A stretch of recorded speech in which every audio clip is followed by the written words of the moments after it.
Chapter 13. We hit the wall. I knew it was the concrete wall of the foundation. I knew, logically, that just a foot or so above my head, the wall became wood siding. But I could not see that kind of distance. What I saw and felt and smelled was that the horizontal world had simply stopped. Reality had a corner. The entire world, as far as I was concerned, was a corner between concrete and sand, one vertical, one horizontal. The concrete was full of cracks and pits big enough for me to climb inside of. Head down, Jake reminded us. Look for a way to follow the wall down. There's a tunnel here, Rachel said. But it smells bad, real bad. She was right. I found the tunnel too. It was one of theirs. It belonged to the enemy.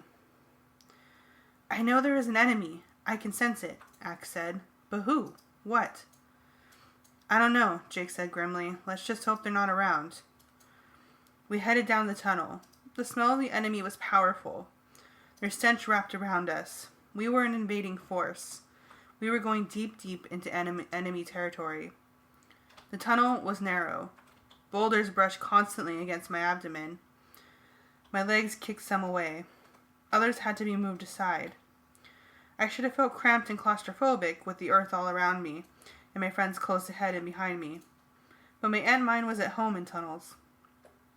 I was traveling down. I knew my head was pointed down, but gravity seemed less important than it did when I was a human. There's a side tunnel up here, Rachel said. She was in the lead. Big surprise. There are a couple of side tunnels. It's starting to branch out. Should I? Yeah! What? Oh, an ant! Rachel, what? He's running away. It's okay. He was smaller than me. He ran off down the side tunnel. I guess we're the baddest ants in the tunnel, I said, trying to joke away the sudden clutch of very human fear. Let's hope so, Jake said.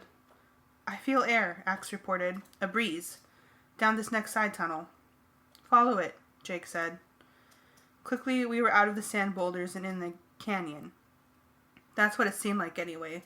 Like a deep, deep canyon. A crack in the concrete foundation.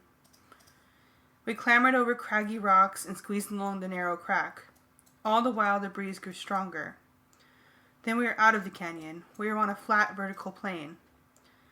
I think we're there, Cassie suggested. I sense open space all around. Air. And it's dark. Okay, morph out, but be careful. Wait, get horizontal first, I said. Humans can't cling to walls, and we don't know how high up we are.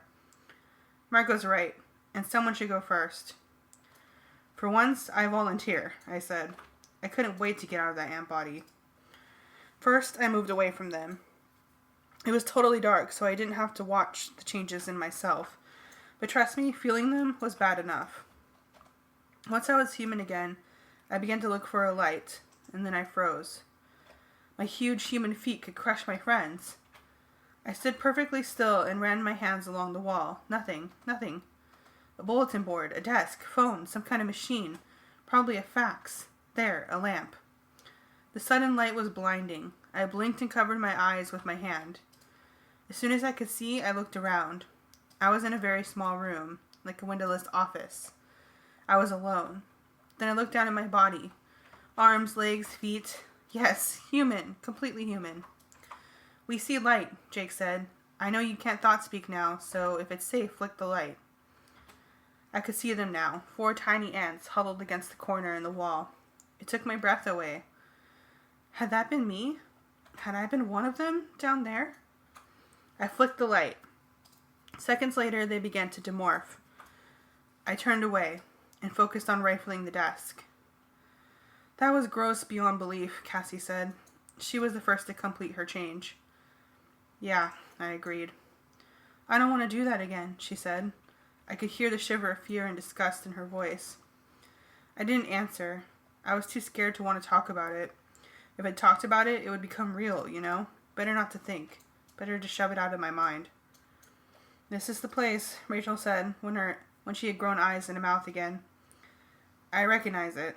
Chapman's office. I was a cat when I was in here, but this is it. Let's get this done. In and out, Jake said nervously. Axe, find that transponder. Axe, now fully andalite again, immediately began removing a panel from the thing that I thought was a fax machine. I continued looking through Chapman's desk. Nothing much there. No papers, no files. Axe looked at me and smiled in that way the andalites have of smiling with just their eyes. He touched a small cube I thought was a paperweight. The paperweight lit up and projected a picture into the air in front of me. Cool, I said. A computer, right? Yes, a computer. I poked the air, pointing at a symbol that looked like it would be a folder. It opened. The document was written in some totally alien alphabet. You can use a computer? Sure, why not? This is a few hundred years more advanced than ours, but... Stop, Axe said suddenly. Go back to that last document. You can read this stuff? Yes, he said. He stared intently. It's an announcement. The Yeerks have an important visitor arriving soon. Visser 1. Visser 1? Would that be like Visser 3's boss?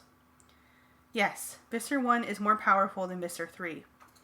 Just as Visser 3 is more powerful than Visser 4. There are 47 Vissers in the Yeerk Empire, or so we believe. Great, I said. 47. Not all like our friend Visser 3, I hope. Axe was back at work getting the transponder out of the fax-like machine. No, he answered. Only Visser 3 has an andalite body. Only he can morph. Visser 1 has a human body, I believe. Ah, here, I have it. He held up a tiny, shiny disc, no bigger than a pea. Okay, let's get out of here, Jake said. Put that thing near the crack. We won't have to carry it as far. Everyone, morph back. Let's bail. It was the moment I dreaded. I didn't want to return to that ant body. It made me want to cry just thinking of it. But there was no other way. If we tried to sneak out of the basement by going through the house, we might be caught. Boy, I don't want to do this, I muttered. But at the same time, I focused on that ant shape, and as I watched, my friends began to change. Once we had shrunk back to ant size, the transponder seemed enormous. It was far bigger than we were.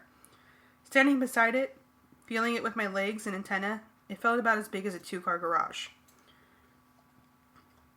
Everyone says ants are incredibly strong for their size, Cassie pointed out. Let's see if that's true. It seemed impossible, but Cassie, Rachel, and Axe managed to lift that monstrous load off the ground. I mean, it was like seeing 3 people walking down the street carrying a city bus. That's how big it was. But it's true what they say about ants. For their size, they are some strong little bugs. When we reached the vertical wall, the 3 of them had pushed it ahead and rolled it up the wall, like some gigantic steel donut. We reached the crack. We shoved the transponder in. Jake and I were in the lead. It took all 5 of us to drag that thing over the crags of the concrete canyon, but we made it through and back into the dirt tunnel. The transponder was so big it blocked the tunnel. It was like a spit wad and a straw.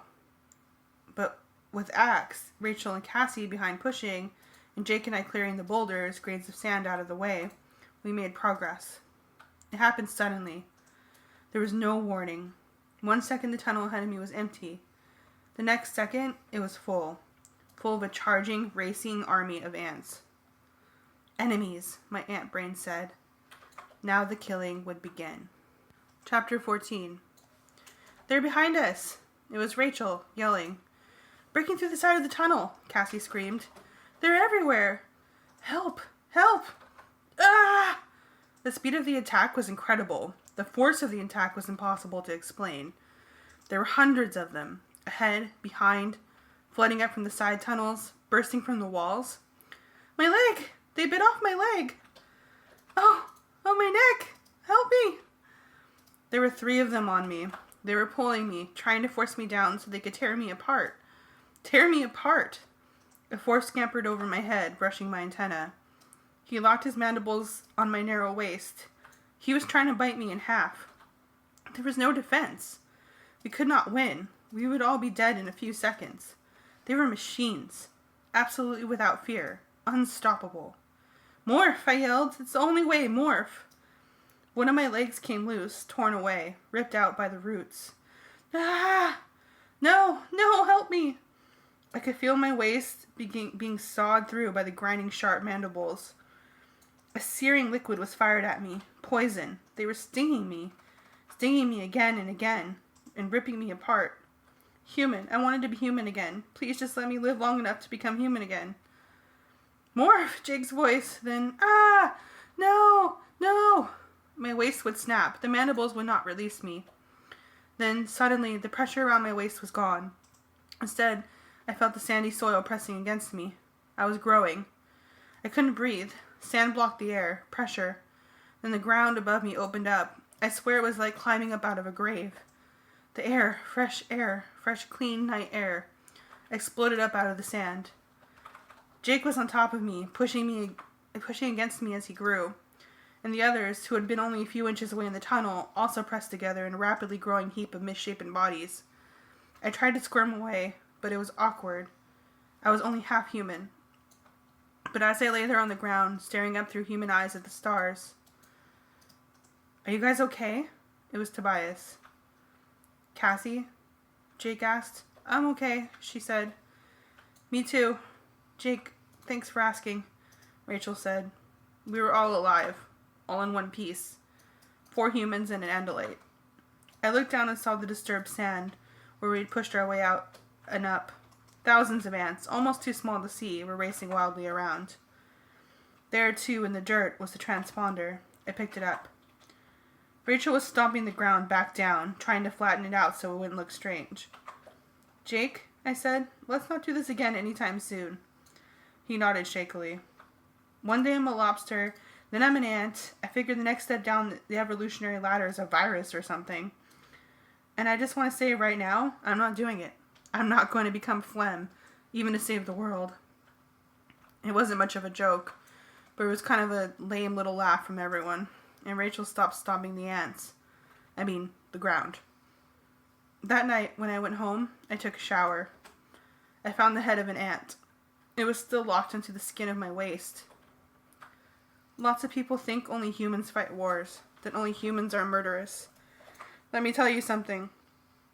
Compared to ants, human beings are full of nothing but peace, love, and understanding. A month or so after the experience with the ants, I picked up a book about ants. The author said, if ants had nuclear weapons, they would probably end the world in a week. He is wrong. It wouldn't take them that long.